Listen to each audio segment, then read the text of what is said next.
more motivating and captivating stories, do subscribe the channel Motivation, Fun and Entertaining Tales. And don't forget to hit the bell icon to never miss any update. Good morning दोस्तों, मैं आपकी दोस्त निशा एक बार फिर लेकर आई हूँ आपके लिए एक नॉवल की समरी। और आज की नॉवल जो कि एक सेल्फ हेल्प नॉवल है, आपको सिखाएगी कि कैसे आपको अपनी डेस्टिनी तक पहुँचना है, अपनी ड्रीम्स को पूरा करना है, कैसे जीनी है एक मीनिंगफुल लाइफ। जिंदगी को जीने का सही तरीका बताया गया है इस नॉवल में। ये नॉवल जिसका नाम है the monk who sold his Ferrari, जिसे लिखा है रॉबिन एस शर्मा ने। रॉबिन जो कि एक मोटिवेशनल स्पीकर हैं, एक राइटर हैं, और ये नॉवल इंस्पायर है उनकी अपनी ही लाइफ से। वो जिन्होंने की 25 साल की उम्र में लॉ प्रैक्टिस छोड़ दी थी और जिंदगी में अपना मकसद ढूंढ लिया था। ये नॉवल जो कि रिवॉल्व हो रही है दो मेन कैरेक्टर्स की लाइफ के ऊपर। एक है जूलियन मेंटल जो कि एक बहुत ही सक्सेसफुल लॉयर था। जूलियन जो उस समय पर एक ऐसा इंसान था जिसे हर चीज में परफेक्शन चाहिए थी। अपने काम में परफेक्शन लाने के लिए वो अपने आप को पुश करता था, दिन रात मेहनत करता था। एक बहुत ही सक्सेसफुल लॉयर बन चुका था, बहुत अमीर घराने को बिलोंग भी करता था और बहुत सारा पैसा भी था। ब्रांडेड कपड़े पहनना, रेड कलर की प्यारी सी फरारी उसकी ड्राइव में खड़ी हुई थी, एक बहुत बड़ा बंगलो था, अपना प्राइवेट जेट था, हॉलिडे के लिए बीच पर अलग एक अपना बंगलो था। हर फैसिलिटी थी जो एक इंसान चाहता है, साथ साथ वो रिस्पेक्ट भी उसे मिली हुई थी जो इस लेवल पर आकर हर कोई एक्सपेक्ट करता है। एक बहुत ही बड़ा, बहुत ही फेमस, बहुत ही अमीर लॉयर जूलियन, जो कोर्ट रूम में कभी भी कोई भी गलती ना हो इसके लिए अपने आप को तैयार करके रखता था और उसके लिए दिन रात मेहनत करता था। टाइम बिल्कुल नहीं देखता था, बस काम पूरा होना चाहिए, अपने आप को पुश करता रहता था। माई वे और हाईवे की पॉलिसी को अपनाने वाला जूलियन ड्रिंक भी करता था, क्लब्स में भी जाता था, लड़कियों को अपने साथ लेकर भी जाता था, बहुत सारे क्रिमिनल्स को फ्री करवा चुका था, पर कहीं ना कहीं एक केयरिंग इंसान भी था। जब भी किसी की मदद करने का मौका मिलता वो जरूर करता था, पर उसकी प्रायोरिटी सिर्फ और सिर्फ काम ही थी। जैसे कि उसके अंदर एक भूख पैदा हो गई हो, ज्यादा ग्लोरी, ज्यादा प्रेस्टीज, ज्यादा पैसा, बस इसी सब के पीछे वो भागता रहता था। सोचता था कि एक दिन छुट्टी लूंगा, बाहर घूमने जाऊंगा, कुछ ब्रेक लूंगा, पर तभी एक और बड़ा केस आ जाता और वो उसमें उलझ कर रह जाता। छुट्टी लेने के बारे में नहीं सोच पाता। इस सभी के कारण उसने अपना परिवार भी खो दिया था। उसकी पत्नी उसे छोड़कर चली गई थी, पिता से बात करने का बिल्कुल टाइम नहीं था, बस काम काम और सिर्फ काम ही उसकी प्रायोरिटी थी। दूसरा मेन कैरेक्टर है जॉन, जो कि जूलियन के अंडर ही एज अ इंटर्न काम करता था। 16 साल तक जूलियन और जॉन ने एक साथ काम किया। जॉन जो कि बहुत ज्यादा इंस्पायर था जूलियन से, बहुत ज्यादा इम्प्रेस था जूलियन की पर्सनालिटी को देखकर। जूलियन और जॉन जो कि बहुत अच्छे फ्रेंड्स बन गए थे, दिन रात दोनों मिलकर केस पर काम करते और अगले दिन कोर्ट रूम में धमाल मचा देते। जूलियन जिसकी लाइफ बहुत ज्यादा आउट ऑफ बैलेंस हो गई थी, जिसकी वजह से वो हमेशा बीमार ही दिखता था, थका हुआ दिखता था। वो जिसका एक समय पर बहुत अच्छा सेंस ऑफ ह्यूमर था, जो बहुत हंसता भी था, उसने हंसना ऑलमोस्ट बंद कर दिया था। सेंस ऑफ ह्यूमर जैसे कहीं खो गया था उसके अंदर, जैसे अब कोई एंथुसियाज्म नहीं था। कोर्ट में भी अब उसका वो चार्म नहीं रहा था और ऐसे लग रहा था जैसे उसकी जिंदगी मकसद खो चुकी हो। उस दिन कोर्ट रूम में एक केस की हियरिंग के दौरान जूलियन जमीन पर गिर गया था। उसे एक सीवियर हार्ट अटैक आया था। वो जिंदगी और मौत के बीच में झूल रहा था। जूलियन जो कि 42 साल का था, पर इतनी मेहनत करता था कि वो दिखता था 72 साल का। वो जो कि बहुत ज्यादा मोटा हो चुका था, अपनी हेल्थ का ध्यान रखने के लिए उसके पास टाइम ही नहीं था। इस सब के चलते उसे एक बहुत ही सीवियर हार्ट अटैक आया था। आईसीयू में एडमिट हो गया था, पर इस हार्ट अटैक ने उसकी आंखें खोल दी थी और उसने उस दिन सोच लिया था कि उसे अपनी जिंदगी का सही मतलब ढूंढना होगा, जानना होगा कि मैं कौन हूँ और क्यों इस दुनिया में आया हूँ। जूलियन ने उस दिन एक बहुत बड़ा स्टेप लिया था। लगता तो है कि इतना बड़ा स्टेप लेना उसके लिए मुश्किल रहा होगा, पर जूलियन का कहना था कि उसके लिए ये बहुत आसान था, जैसे एक बहुत ही नेचुरल चीज जो उसे बहुत पहले कर देनी चाहिए थी। जूलियन ने प्रैक्टिस छोड़ दी, अपनी कंपनी छोड़ दी, अपना घर बेच दिया, अपना प्राइवेट जेट बेच दिया, यहाँ तक कि अपनी सबसे प्यारी, जो कि उसके दिल के बहुत करीब थी, वो रेड कलर की शाइनिंग फरारी, उसे भी बेच दिया था। सब कुछ बेचकर वो इंडिया चला गया था, तलाश में अपने सवालों के जवाब के, जानने के लिए कि उसकी जिंदगी का क्या मकसद था। जॉन, जो कि जूलियन के बहुत करीब था, पर जब वो बीमार था उसने जॉन से मिलने से इनकार कर दिया था। उसे बिना बताए वो चला गया था, जो जॉन के लिए बहुत हैरानी की बात थी। जॉन का करियर फ्लरिश कर रहा था, पर कभी कभी वो सोचता था कि जूलियन क्या करता होगा। वो कहीं भी प्रैक्टिस तो नहीं कर रहा होगा, प्रैक्टिस कर रहा होता तो कुछ तो उसके बारे में न्यूज़पेपर में आता। वो क्या इंडिया में जाकर कुछ और बिजनेस करने लगा होगा? पता नहीं कहाँ होगा, क्या करता होगा। सब कुछ बेचकर कहाँ चला गया वो, किसी को उसके बारे में कुछ नहीं पता था। जूलियन को यहाँ से गए हुए 3 साल हो चुके थे और लगभग 3 महीने पहले, जहाँ से ये कहानी असल में शुरू होती है, एक विजिटर आया जॉन के पास। जॉन को उसकी सेक्रेटरी ने कहा कि बाहर कोई उससे मिलने आया है। जॉन ने कहा कि वो अब बहुत थक चुका है, घर जाने के लिए तैयारी कर रहा है। तब सेक्रेटरी ने कहा कि वो विजिटर जॉन से मिलना चाहता है और ना सुनने के लिए वो बिल्कुल तैयार नहीं। जॉन ने पहले तो सोचा था कि सिक्योरिटी को बुलाकर उसे बाहर फेंकवा दूं, पर फिर सोचा हो सकता है किसी को बहुत ज्यादा जरूरत हो, इसलिए जॉन ने उसे अंदर आने के लिए कहा। दरवाजे पर खड़ा हुआ ये आदमी, जो कि मिड-30s में लग रहा था, उसके चेहरे पर एक अजीब तरह का तेज, एक अजीब तरह का स्पार्क था। उसकी स्किन बहुत ज्यादा ग्लो कर रही थी, उसकी स्माइल जो कि बहुत ही मैग्निफिसेंट थी। उस आदमी को देखकर जैसे कमरे में एक अलग तरह की पॉजिटिविटी भर गई थी। जॉन उसे लगातार देखे जा रहा था। तब उस आदमी ने कहा, क्या तुम अपने विजिटर्स को ऐसे ही ट्रीट करते हो, और खासकर उन विजिटर्स को जिन्होंने तुम्हें सब कुछ सिखाया हो? ये कहकर वो हंसने लगा था और जॉन हैरानी से उसे देख रहा था। वो पहचान चुका था इस आवाज को, वो आवाज जो कि उसके मेंटोर, उसके बॉस, उसके बहुत अच्छे दोस्त जूलियन की थी। जूलियन को वहाँ उस तरह से देखकर वो हैरान हो गया था। वहीं से शुरू होता है इस नॉवल का असली मकसद, जहाँ आपको सिखाया जाएगा कि कैसे आपको अपनी जिंदगी जीनी चाहिए, कैसे जूलियन ने अपनी लाइफ का सही मतलब ढूंढा। वो जो कि हिमालयस में गया, वहाँ से वो सेज ऑफ सवानास तक पहुँचा, जो कि साधुओं का एक ग्रुप हिमालय में रहता था।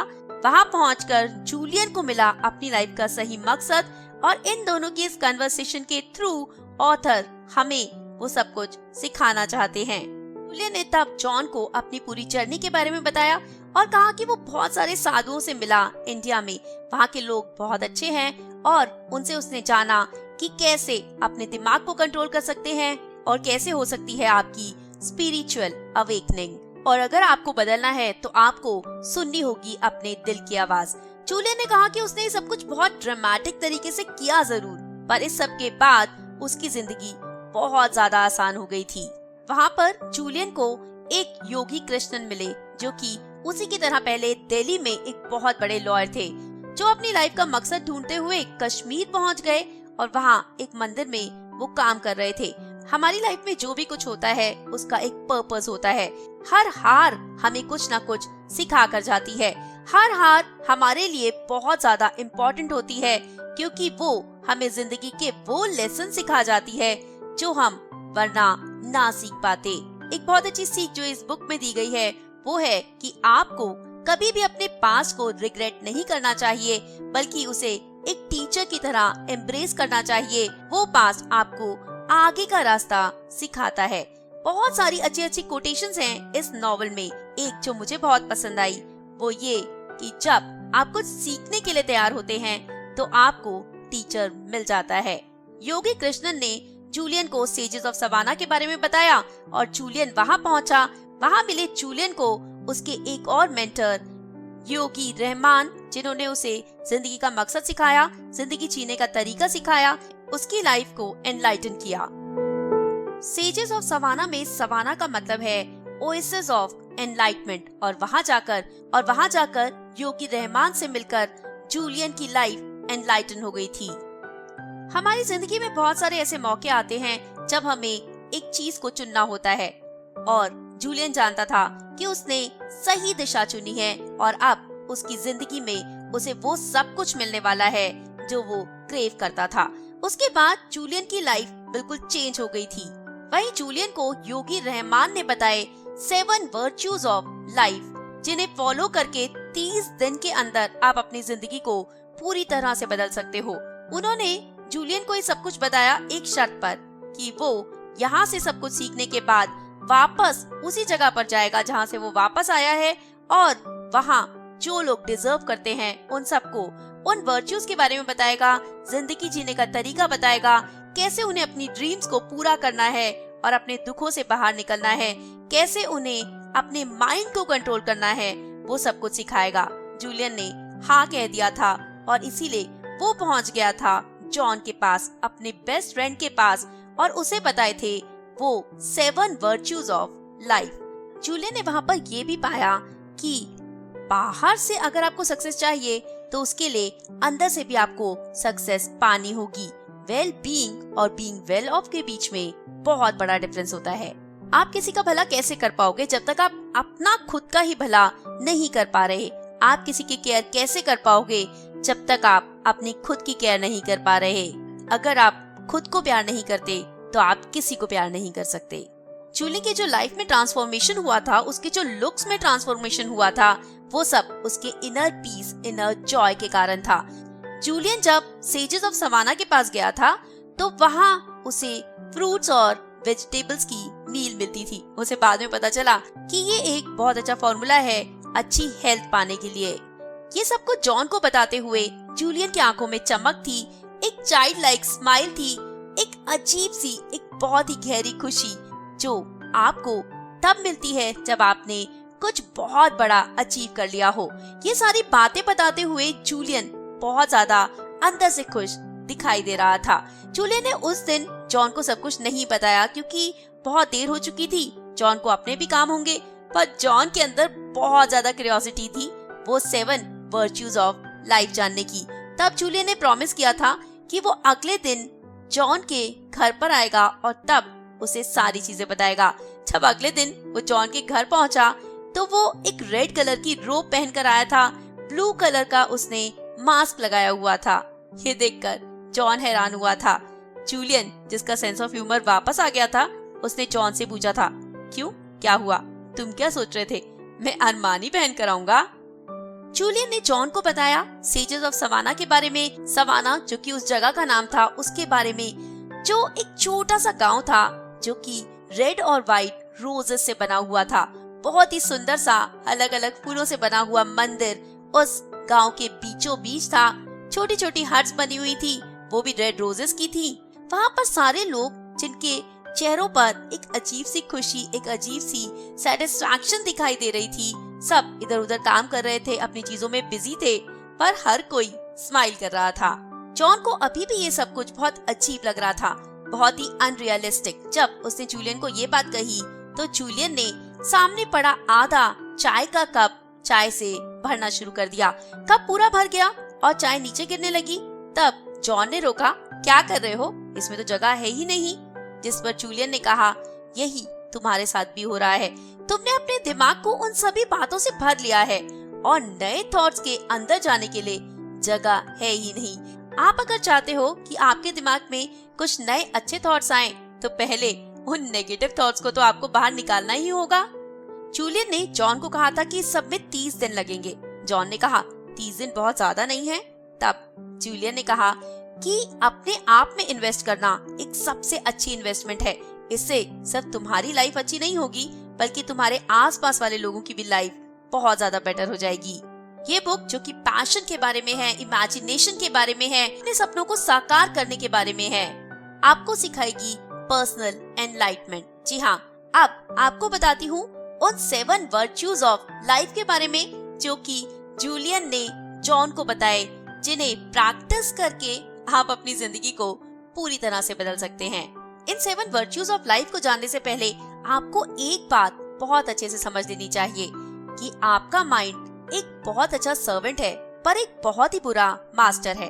अगर आपके मन में बहुत ज्यादा नेगेटिव थॉट्स आते हैं, अगर आप हमेशा कुछ बुरा बुरा सोचते रहते हो, तो इसका मतलब आप अपने माइंड का बिल्कुल ध्यान नहीं रख रहे। अपने थॉट्स के ऊपर आप बिल्कुल ध्यान दे ही नहीं रहे हो। आपको अपने माइंड को देनी होगी ट्रेनिंग, ताकि वो अच्छी चीजों पर फोकस कर सके। तो अब आ गया है टाइम अपने ब्रेन की एक्सरसाइज करने का। अगर आप अपने ब्रेन की एक्सरसाइज नहीं करेंगे तो आपकी बॉडी की तरह वो भी अनफिट हो जाएगा। जी हाँ, तो चलिए आपको बताती हूँ वो 7 virtues of life, 7 virtues of enlightenment, जिन्हें आपको अपनी लाइफ में फॉलो करना है और आपकी लाइफ टोटली चेंज हो जाएगी। Number 1 is master your mind. जी हाँ, आपको अपने माइंड को कंट्रोल करना है। आप अपने माइंड में से सारी नेगेटिव थॉट्स को तब तक नहीं निकाल सकते जब तक आप उनमें पॉजिटिव थॉट्स ना भर दो। हर चीज 2 बार बनती है, पहले आपके दिमाग में और उसके बाद रियलिटी में। माइंड को कंट्रोल करने के लिए क्या करना है? सबसे पहले आपके दिमाग में कौन सी इंफॉर्मेशन जा रही है, कौन सी थॉट्स आपके दिमाग में जा रही है, उन्हें आपको कंट्रोल करना होगा। अपने दिमाग के दरवाजे पर खड़े हो जाना होगा और एक पहरेदार की तरह ध्यान देना होगा कि कौन अंदर जा रहा है और कौन बाहर आ रहा है। आपकी लाइफ की क्वालिटी किस पर डिपेंड करती है? वो डिपेंड करती है आपके थॉट्स की क्वालिटी पर। एक जो बहुत इंपॉर्टेंट बात आपको समझनी है वो ये है कि हमारी जिंदगी में कोई भी गलती नहीं होती। जो भी होते हैं वो लेसन्स होते हैं, जो भी होते हैं वो एक्सपीरियंसेस होते हैं, जिनसे सीख कर हमें आगे अपनी लाइफ को इम्प्रूव करना होता है। इसलिए जो गलती हो चुकी है उस पर परेशान नहीं होना, बल्कि खुश होना है कि आपने ये गलती की, ताकि आप जिंदगी का एक बड़ा लेसन सीख पाए हो। दूसरा इम्पोर्टेंट वर्च्यू क्या है? आपको अपनी लाइफ के पर्पस को फॉलो करना होगा। सबसे पहले आपको सेट करना होगा कि आपकी लाइफ का पर्पस क्या है। हमारे माइंड में रोज कम से कम 60,000 थॉट्स आते हैं, और अगर हम अपनी जिंदगी का एक पर्पस सेट कर लें और उसे एक जगह पर लिख लें, उसे याद कर लें, तो कम से कम हम अपने माइंड को ये तो बता सकते हैं कि उन 60,000 में से एक थॉट है जो बहुत ज्यादा इम्पोर्टेंट है और बाकी उतने इम्पोर्टेंट नहीं है। तो अब आपको क्या करना है? बैठकर सोचना है आपके पर्सनल, प्रोफेशनल और स्पिरिचुअल गोल्स कौन से हैं। उन सभी गोल्स को लिख लेना है, याद कर लेना है और उन्हें पूरा करने के लिए काम शुरू कर देना है। तीसरा वर्च्यू है प्रैक्टिस केजन। केजन क्या होता है? केजन एक जापानीज मेथड है इम्प्रूवमेंट और ऑप्टिमाइजेशन के लिए। इम्प्रूवमेंट और ऑप्टिमाइजेशन के लिए अगर आप अपनी जिंदगी को कंट्रोल करना चाहते हैं तो पहले अपने माइंड को, अपने थॉट्स को कंट्रोल कीजिए। अगर आपने ऐसा कर लिया तो आप सारी चीजों को कंट्रोल कर पाएंगे, चाहे वो आपका बिजनेस हो या फिर आपका रिलेशनशिप। बहुत इंपॉर्टेंट है समझना कि सक्सेस, जो बाहरी सक्सेस है, वो आपके अंदर से ही शुरू होती है। आप कभी वो अट्रैक्ट नहीं करते जो आप अट्रैक्ट करना चाहते हो, आप हमेशा वो अट्रैक्ट करते हो जो आप खुद हो।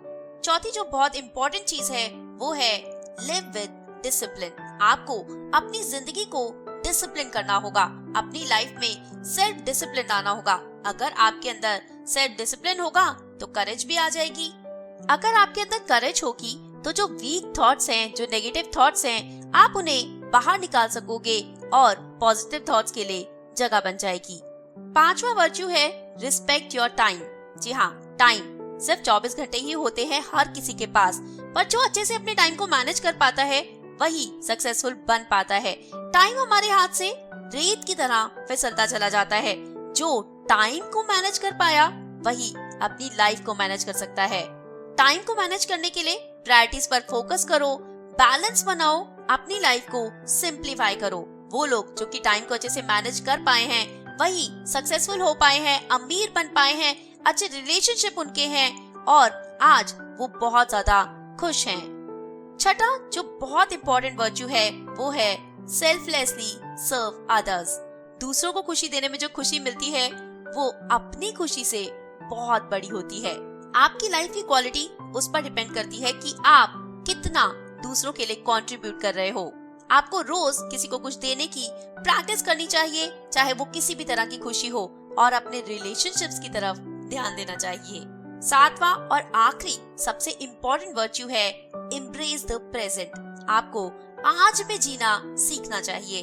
3 तरीके हैं जिनसे आप अपने प्रेजेंट में जी सकते हो। अपने बच्चों के बचपन में जियो, ग्रैटिट्यूड की पावर को समझो और अपनी डेस्टिनी की तरफ कदम बढ़ाओ। आप जो भी कर रहे हो उसमें पूरी तरह से प्रेजेंट होना बहुत जरूरी है। उसमें पूरी तरह से इंगेज होकर ही आप सक्सेस तक पहुंच सकते हो। आज में जीना सीखो, कभी भी हैप्पीनेस को सैक्रिफाइस मत करो अचीवमेंट्स के लिए। अपनी इस जर्नी को सेवर करो और रोज इस तरह से जियो जैसे आज जिंदगी का आखिरी दिन हो।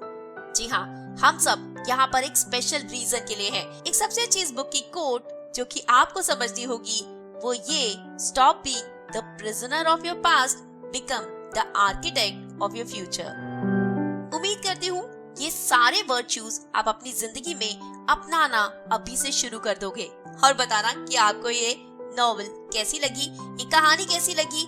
क्या आप इस टेक्निक को अपनाकर 30 दिन में अपनी जिंदगी को बदलने के लिए एफर्ट्स आज से ही करना शुरू करेंगे या नहीं?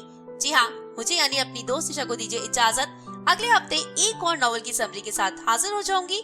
तब तक खुश रहिए, मुस्कुराते रहिए, खुशियाँ बांटिए, उससे आपकी खुशी 2 गुना हो जाएगी।